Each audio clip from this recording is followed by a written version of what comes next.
18 দিন। এ বলছে 10-3-2025 থেকে সার্ভে হবে এবং তার বাড়ি চিহ্নিত করা, এবং সব সার্ভেতেই শুধুমাত্র মুসলিম কমিউনিটির সার্ভে। পুরো ওবিসি যদি রিসার্ভে করতে হয়, জাতীয় ওবিসি কমিশন যার চেয়ারম্যান হচ্ছে প্রাক্তন সাংসদ হংসরাজ আহির, সেখানে অনুমোদিত তালিকা রাজ্য সরকারের নতুন করে করা 113টি সাবগ্রুপ সবার সার্ভে হওয়ার কথা, কিন্তু কেবলমাত্র এখানে দেখুন বাংলা সহায়তা কেন্দ্র বিএসকে কে দিয়ে এরা এগুলো ভিডিওদের দিয়ে করিয়েছে। ইমাম সাহেব ও মাইকিং এর গুরুত্ব আমি উল্লেখ করছি না, ধর্মীয় প্রতিষ্ঠান থেকে মাইকিং করে সার্ভেয়ারদের আগমনের খবর সবাইকে জানানো হবে। তারপরে যা যা বলেছি, ইমাম সাহেবরা গ্রামবাসীদের সচেতন করবেন যেন সবাই সঠিক তথ্য দেয়। শিক্ষিত সমাজের ভূমিকা, চাকরিজীবী ছাত্রছাত্রী গ্রামে বসবাসরত শিক্ষিত ব্যক্তিরা সার্ভেয়ারকে সহায়তা করবেন। কেউ নথিপত্র অন্যান্য তথ্য দিতে অসুবিধা করবেন। দেখুন একেবারে নেক্সট সোমবার পর্যন্ত সার্ভেয়াররা মাঠে নামবে। প্রত্যেক গ্রামে ইমাম সাহেবদের মাধ্যমে মাইকিং করা হবে। গ্রামের যুবকরা স্বেচ্ছাসেবী হিসেবে কাজ করবে। আমি তাকে ডকুমেন্ট দিয়ে দেখছি। এই ভদ্রলোকের নাম মেহবুব হাসান, বসিরহাট টিএনসি গ্রুপে সার্ভে পোস্ট করেছেন, সরকারি পোস্ট। সরকার আর দল শব্দ এক, সরকার দল পুলিশ কেউ আলাদা নয়। Benchmark survey community.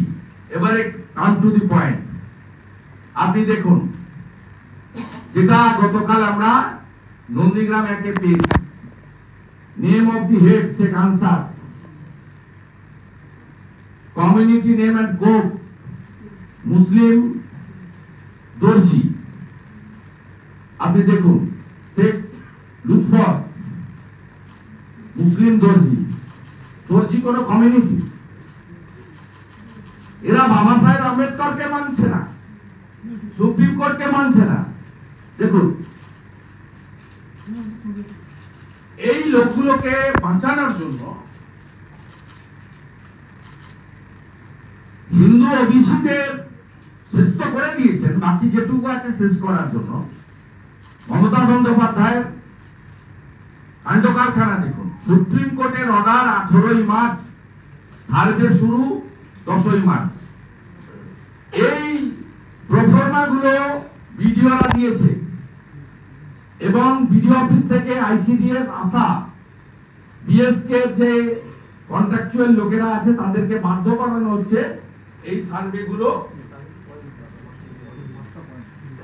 পাঁচটা পয়েন্ট হচ্ছে বসতি স্থাপনের ধরন, পানীয় জলের উৎস কি, পাড়ার অন্যান্যদের সাথে। এটা হচ্ছে আপনার এটা ক্রাইটেরিয়া, কিন্তু এর সাইটেরিয়া নেই। এবং কমিউনিটির নাম লিখছে দর্জি। দর্জি কমিউনিটি আপনারা কোনদিন কোথাও শুনেছেন? এবারে দেখুন উইদাউট এনি অর্ডার, উইদাউট সব ভারবেলি করছে এবং এটা মনোজপঞ্চ করাচ্ছে বিসিডব্লিউর সেক্রেটারিকে দিয়ে। নন্দীগ্রাম 1 নম্বর ব্লকে পঞ্চায়েত সমিতির বিজেপি সভাপতি শ্যামল সাউ,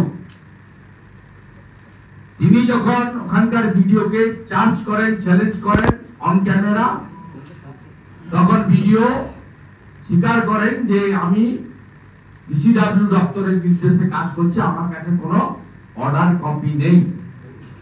অথচ এই ধরনের বেআইনি প্রফর্মা দিয়ে সুপ্রিম কোর্টকে বুড়া আঙ্গুল দেখিয়ে ইতিমধ্যে এই নতুন সার্ভের বিরুদ্ধে মহামান্য কলকাতা হাইকোর্টে মামলা দাখিল হয়েছে। আমাদের ওবিসি মোর্চা রাজ্যের সভাপতি অজিত দাস মহোদয় এবং আমরা পশ্চিমবঙ্গ বিজেপির ওবিসি মোর্চা পার্টি হওয়ার জন্য আবেদন করব এবং আমাদের হাইকোর্টের মূল মামলাতে পার্টি আমাদের যদি গ্রহণ করেন মহামান্য আদালত, আমরা বলবো জাতীয় ওবিসি কমিশনকেও এই মামলার পার্টি করে তাদের বক্তব্য নথিভুক্ত করতে হবে। এবং সবচেয়ে আশ্চর্যের কথা, এই সরকারটা সমস্ত ওবিসি সমাজের কথা ভেবে কাজ করছে না। তা আগেও বলেছি particular one community high achievement খুব গায়ে লাগে মমতা বন্দ্যোপাধ্যায়। আমি যখন বলি মুসলিম লীগ 2, মূল যে ওবিসি তালিকা তাতে তো 4-5টা মুসলিম কমিউনিটি আছে যারা পিছিয়ে পড়া, আমাদের পশ্চিম মুসলিম সহ যারা হ্যাঁ তারা তো আছে ইতিমধ্যে, তাদের নিয়ে তো আমাদের আপত্তি নেই। আবার জাতীয় ওবিসি কমিশন সার্ভে করে অর্থনৈতিক ভাবে যদি সে হিন্দু হোক মুসলিম হোক কোন কমিউনিটি যদি কোনো পিছিয়ে পড়া কমিউনিটিকে ইনক্লুড করে তাতেও আমাদের কোনো আপত্তি নেই।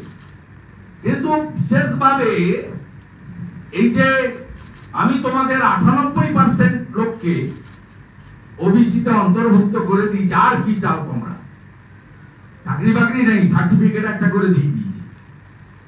এই যে উনার দম্ভের সঙ্গে বিধানসভার ভিতরে বাইরে রাস্তায় নির্বাচনী প্রচারে হাই অ্যাচিভমেন্ট পলিটিক্স করে একটা পার্টিকুলার কমিউনিটিকে ভুল বুঝিয়ে তাদের শিক্ষা স্বাস্থ্য কর্মসংস্থান না দিয়ে শুধুমাত্র ধর্মীয় মেরুকরণের ভিত্তিতে সাম্প্রদায়িক রাজনীতি করে তুষ্টিকরণ করছেন, এটা তার সবচেয়ে বড় প্রমাণ। এবং যে হিন্দু জনগোষ্ঠীগুলি এত সংগ্রাম লড়াই করে মন্ডল কমিশনের মাধ্যমে ওবিসি মর্যাদা পেয়েছেন, তাদের অধিকার কিভাবে এই মমতা বন্দ্যোপাধ্যায় ছিনিয়ে নিচ্ছেন, এই কমিউনিটিগুলির লোকেরা যারা এখনো তৃণমূলকে ভোট দেয় বা তৃণমূলের নেতারা যারা ওবিসি হিন্দু কমিউনিটির আছে, তাদের কাছে আমি শুধু প্রশ্ন করতে চাই যে আপনারা বঞ্চিত হচ্ছেন যাদের দ্বারা, তাদের সাথে কেন কাঁধে কাঁধ মিলিয়ে আপনাদের নিজেদের সর্বনাশটাকে আরো সুদূর প্রসারিত করছেন। আমি এর প্রমাণ স্বরূপ যেমন হোয়াটসঅ্যাপ গ্রুপের প্রিন্ট আউট দিলাম, ফর্ম দিলাম, ফর্মের কপি আমাদের মিডিয়া সেল আপনাদেরকে দিয়ে দেবে, প্রোভাইড করে দেবে। সাথে সাথে এই ভিডিও ক্লিপিংটা আপনারা দেখুন। কোর্স অফ অ্যাকশনের মধ্যে আমরা হাইকোর্টে যে মামলা ফাইল হয়েছে তাতে আমরা ওবিসি মোর্চা রাজ্য আমাদের লয়ারের মাধ্যমে আবেদন করব আমাদেরকে ইনক্লুড করার জন্য। আমাদের মূল প্লি থাকবে জাতীয় ওবিসি কমিশনকে এই মামলা পার্টি করা হোক, গভর্নমেন্ট অফ ইন্ডিয়াকে ওই মামলায় পার্টি করা হোক, এটাই হবে আমাদের মূল বিষয়। এবং রামনবমীর পরে আমাদের রাজ্যের নেতৃত্বের সঙ্গে কথা বলে আমরা কলকাতাতেও হিন্দু ওবিসিদের বাঁচাও এই স্লোগানকে সামনে রেখে আমরা কর্মসূচিও নেব, জমায়েত করব। তার রূপরেখা আমাদের রাজ্যের ওবিসি মোর্চার সভাপতি, পার্টির রাজ্য সভাপতি এবং সাধারণ সম্পাদক সংগঠন সহ যারা ওবিসি মোর্চার চার্জে আছেন কথা বলে সুনির্দিষ্ট পরিকল্পনা করে আপনাদের পরবর্তীকালে জানাবে। রামনবমীর পরে আমরা এই কর্মসূচি নেব।